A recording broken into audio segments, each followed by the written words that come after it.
my friends. I just have to say, today was a day I really, really missed you. Miss Lingren had a lot of Zoom meetings and I got a lot of work done. But I have to say that my most favorite part of my job is being with you guys. So even though I Zoomed with Mrs. Brigatti and Mrs. Hollister and Miss Yanni, and we did a lot of the behind the scenes work that we have to do to be prepared for you guys, I really think that being with 17 students all day is a lot easier than doing the behind the scenes stuff. So I think I want to say, can we be back in school now? But we're making the best of being apart. So are you ready for chapter 2? Because I am, and then I think I'm gonna go bake cookies because I did not get them made yesterday. And Aiden was like, yo, Miss Pam, you gonna make my cookies? Because I leave on the truck soon. So I need to make his cookies because he'll be swinging by to get those. And I'm gonna practice social distancing and I'll put them on my porch and he'll just come up and grab them and go and I'll wave from the door. So gotta keep him safe too, but gotta also keep him fed. Because it's kind of funny. Jacob, my Jacob's best friend, lives here, and his mom lives in Alaska, and my Jacob lives in Alaska, where his mom lives, but they don't live in the same town. She lives in Juneau, and my Jacob lives in Fairbanks. So I think it's just kind of funny. But I'll take care of Aiden for his mom. Chapter 2, The Voice in the Air. That evening, when the little Poppers had been put to bed, Mr. and Mrs. Popper settled down for a long, quiet evening. That night, the neat living room at 432 Proudfoot Avenue was much like all the other living rooms in Stillwater, except that the walls were hung with pictures from the National Geographic magazine. Mrs. Popper picked up her mending while Mr. Popper collected his pipe, his book, and his globe. A challenge is forming in Miss Lingren's head.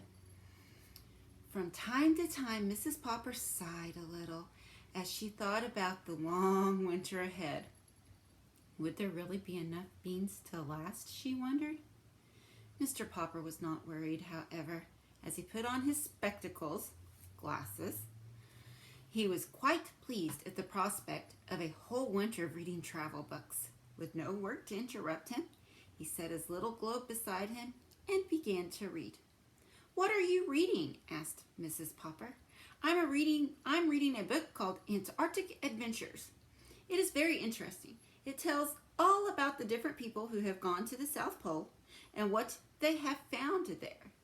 Don't you ever get tired of reading about the South Pole? No, I don't. Of course, I would much rather go there than read about it, but reading is the next best thing. I would have to agree with him. I think it must be very boring down there, said Mrs. Popper. It sounds very dull and cold, with all that ice and snow. Oh, no, answered Mr. Popper. You wouldn't think it was dull if you had gone with me to see the movies of the Drake expedition at the Bijou last year. Well, I didn't, and I don't think any of us will have any money for movies now, answered Mrs. Popper a little sharply. She was not at all a disagreeable woman, but she sometimes got rather cross when she was worried about money. If you had gone, my love, went on Mr. Popper, you would have seen how beautiful the Antarctic is. But I think the nicest part of all is the penguins. No wonder all the men on that expedition had such a good time playing with them. They are the funniest birds in the world. They don't fly like other birds. They walk erect like little men. When they get tired of walking, they just lie down on their stomachs and slide. It'd be very nice to have one for a pet. Pets? Said Mrs. Popper. First, it's Bill wanting a dog, and then Janie begging for a kitten. Now you and penguins? But I won't have any pets around. They make too much dirt in the house, and I have enough work now. Trying to keep this place tidy? To say nothing of what it costs to feed a pet. Anyway, we have the bowl of goldfish. Penguins are very intelligent, continued Mr. Popper. Listen to this, Mama. It says here that when they want to catch some shrimps, they all crowd over to the edge of an ice bank. Only they don't jump in because a sea leopard might be waiting to eat the penguins. So they crowd and push until they manage to shove one penguin off to see if it's safe. I mean, if he doesn't get eaten up, the rest of them know it's safe for them to all jump in. Dear me, said Mrs. Popper in a shocked tone. They sound to me like pretty heathen birds. Heathens for kind of trouble-like. It's a queer thing, or strange thing, said Mr. Popper, that all the polar bears live at the North Pole and all the penguins live at the South Pole. I should think the penguins would like the North Pole too, if they only knew how to get there. At 10 o'clock, Mrs. Popper yawned and laid down her mending. Well, you can go on reading about those heathen birds, but I'm going to bed. Tomorrow is Thursday, September 30th, and I have to go to the first meeting of the Ladies' Aid and Missionary Society. September 30th, said Mr. Popper in an excited tone. You don't mean that tonight is Wednesday, September 29th?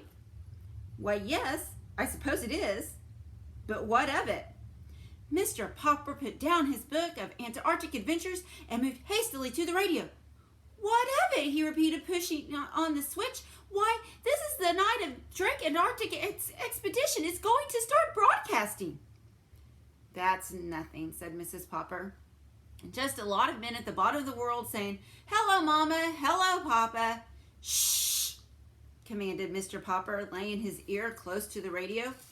There was a buzz, and then suddenly, from the South Pole, a faint voice floated out into the Popper living room. This is Admiral Drake speaking. Hello, Mama. Hello, Papa. Hello, Mr. Popper. Hello, Mr. Popper, up there in Stillwater. Thanks for your nice letter about the pictures of our last expedition. Watch for an answer, but not by letter, Mr. Popper. Watch for a surprise. Signing off. Signing off.